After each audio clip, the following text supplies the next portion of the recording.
Tapos na ang paglalakbay. Pagkatapos ng mahigit isang buwang kompetisyon, 104 na laban at libu-libong kwento sa Estados Unidos, Mexico at Canada, dumating na ang sandaling pinapang-arap ng bawat football player. Ang malaking final ng World Cup 2026 Espanya laban sa Argentina. Isang koponan ang naghahangad ng ikalawang World Cup habang ang isa ay pursigidong mag-back-to-back na kampyonato, 70 minuto. Maaring umabot sa extra time o umabot sa penalty kicks, pero isang koponan lang ang magwawagi ng pinakamahalagang tropeo sa football. Gaganapin ang final sa MetLife Stadium sa East Rutherford, New Jersey na may kapasidad na mahigit 82,000 na manonood. Dito gaganapin ang isa sa mga pinakaabangang final nitong mga nakaraang taon. Ang Espanya ay pumasok matapos talunin ang Pransya 2-0 sa semifinals na marahil ang kanilang pinakakumpletong laro sa kampyonato. Halos walang nabigay na pagkakatawan ang koponan ni Luis de la Fuente sa World Cup at dumarating na may mataas na kumpiyansa. Nagpakita ang Argentina ng kamangha-manghang pagbangon kontra Inglaterra.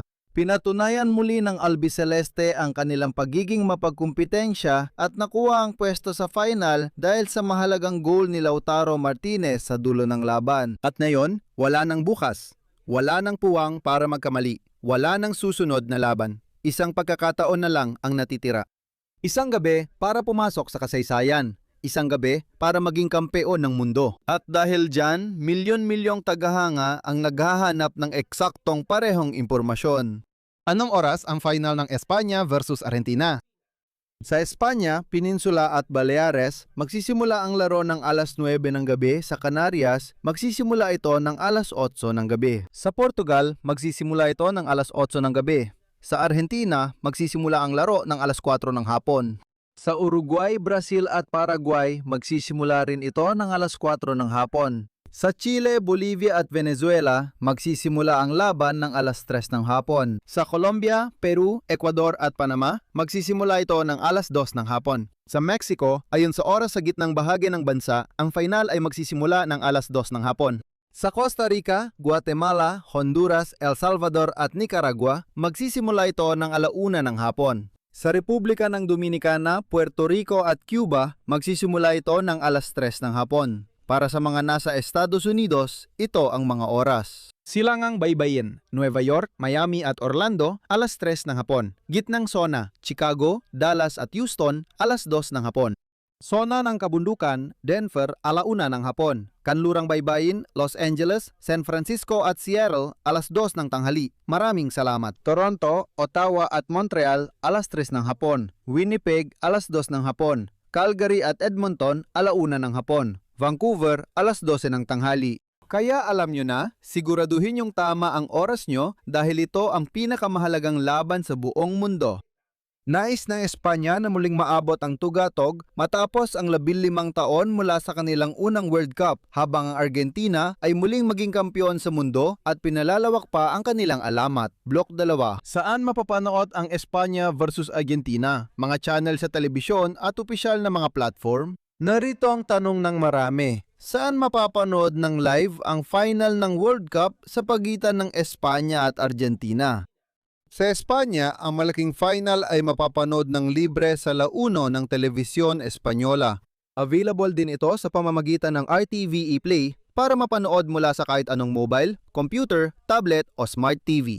Magbibigay rin ang DAZN ng buong araw na espesyal na coverage, kabilang ang live mula Nueva Jersey, pagsusuri, panayam at pre-game ng laban. Sa Argentina, mapapanood ang final sa Telefe TX Sports, DEA Sports, DJU. Magsisimula ang mga pangunahing network ng Argentina ng kanilang espesyal na programa ilang oras bago magsimula ang laban na may live na koneksyon mula sa MetLife Stadium. Mga panayam, taktikal na pagsusuri at ang atmosfera ng isang makasaysayang finals. Sa Mexico, mapapanood ang laban sa Canal 5, Las Estrellas, 2 DNVix. Sa Estados Unidos, ang finals ay mapapanood sa dalawang paraan. Sa Ingles sa Fox, Fox Sports App, Fox 1. Sa Espanyol naman sa Telemundo, Picoac, Fubo. Sa Canada, ang muling pagsasahimpapawid ay sa TSNC-TV, TSNC-TV, RDS. Sa Portugal, mapapanood ang laban sa Sport TV. Sa South America naman, bukod pa sa D-Sports at DGDGO. Ang finals ay mapapanood din sa mga pangunahing pambansang istasyon. Chile, Chilevisión, D-Sports at DGVGO. Brasil, TV Globo, Sport TV at KCTV. Uruguay, D-Sports at DGDGO. Paraguay, Tigo Sports, D-Sports at DGDGO. Colombia, Caracol Televisión, RCN, D-Sports at DGDGO. Perú, América Televisión, D-Sports at DGDGO. Ecuador, Teleamazonas, D-Sports at DGDGO. Venezuela, Televen, D-Sports at DGDGO. Bolivia, Red 1, Unitel, D-Sports at DGDGO. Sa gitnang Amerika, mapapanood ang final sa Costa Rica Teletica, Guatemala Chapin TV, Honduras Televicentro, El Salvador TCS, Nicaragua Canal 10, Panama RPC TV at TVN. Sa Caribbean, mapapanood ang final sa Republika ng Dominicana, Puerto Rico at Cuba sa D-Sports, DG, DGO at mga lokal na operator na may karapatang magpalabas. Kaya, saan mang panig ng mundo kayo nanonood ng World Cup, magtatapat ang Espanya at Argentina sa finals ng World Cup. 2026 sa isang makasaysayang laban na magtatapat sa dalawang higante ng football para sa pinaka-prestigyosong tropeo sa football.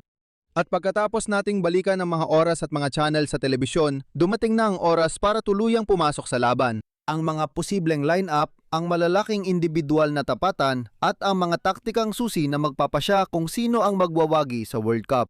Maaring panatilihin ng Espanya ang karaniwan nilang 4-3 na formasyon na may estruktura para kontrolin ang paghawak sa bola, manatili sa kalaban na teritoryo at mabilis na mabawi ang bola pagkatapos ng bawat pagkakawala. Sa goal ay si Unai Simon. Sa depensa, maaring si Pedro Porro ang pumuesto bilang kanang taga-depensa kasama sina Pau Cubarsí, Emerick Laporto at Marco Corella. Ang pangunahing tanong ay nasa pisikal na kondisyon ni Porro na bahagyang nakapag-ensayo lamang dahil sa iniinda niyang pilay sa kanyang hamstring. Si Lamine Yamal ay nagsagawa rin ng individual na ehersisyo dahil sa mga natamong pasa at sobrang pagod. Kahit kumpiyansa ang kampo ng Espanya na parehong available sa final, si Rodri pa rin ang sentro ng laro sa gitna ng field. Kasama niya sina Pedri at posibleng si Fabian Ruiz, pero pwede rin gamitin ni Luis de la Fuente si Mikel Merino. Kung kailangan ng mas malakas na pisikal na presensya, pagpasok sa loob ng kahon at lakas sa ere sa opensa, lalahok si Lamine Yamal. Mula sa kanan, may laya siyang tumanggap, magbukas, gumalaw papaloob at kumonekta kay Pedri. Sa kaliwang bahagi, maaring lumitaw si Alex Baena, habang si Miquel Oyarzabal naman ang gagampanan bilang sentrong striker, magdadala ng galaw, presyon at kakayahang magpalit ng posisyon. Sina Lamine, Rodri, Pedri, Cucurella at Oyarzabal ay bahagi ng pangunahing grupo ng koponan ng Espanya para sa World Cup na ito. Ang Argentina ay maaring gumamit ng mas flexible na sistema.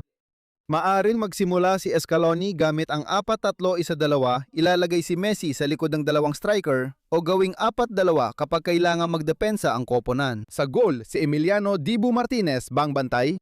Ang depensa ay maaring binubuo ni Nahuel Molina, Christian Romero, Lisandro Martinez at Nicolas Tagliafico. Sa gitna ng field, magkakaroon ng Argentina ng Enzo Fernandez, Alexis McAllister at Leandro Paredes o Rodrigo De Paul, depende sa laro na gusto ni Scaloni. Sa unahan naman ay si Lionel Messi na may ganap na kalayaan para tumanggap sa pagitan ng midfield at depensa at may ibigay ang mapagpasyang pasa. At sa opensa, maaring lumitaw sina Julian Alvarez at Lautaro Martinez, bagamat maaring isa lang sa kanila ang gamitin ni Scaloni. Palakasin ang midfield sa pagdagdag ng ika-4 na midfielder. Ang lineup ng Argentina ay napanatili ang malaking bahagi ng core na naging kampeon noong 2022, bagamat siyam naman lalaro mula sa orihinal na grupo ay wala na sa edisyong ito.